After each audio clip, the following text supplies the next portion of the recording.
I'm Dan Ackerman, and we're here taking a look at the Dell Latitude 10.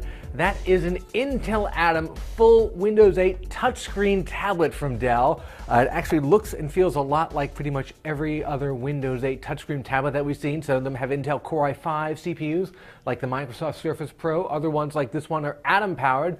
The big difference between those two, even though they kind of look the same at first glance, is that the Atom ones are going to be lighter. They're going to be a little bit thinner. Of course, they're not going to be as powerful. They do have really good battery life, however. And of course, the Core i5 versions are going to be more expensive. The Surface Pro starts at $899. You really want the $999 version of that.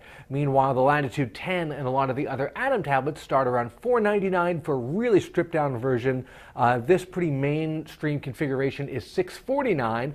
You can also add for $100 something like a docking station, this custom docking station for this, which adds a video out and an Ethernet in jack and some additional USB ports, because on the body of the tablet itself, you've only got one USB 2.0 port. In fact, all of them are USB 2. That's one of the downfalls of using this Atom platform instead of the more advanced Intel Core i-series platform, where USB 3.0 is required. Now, of course, you've got a touchscreen that, despite the fact that this is an Atom processor, still feels very responsive.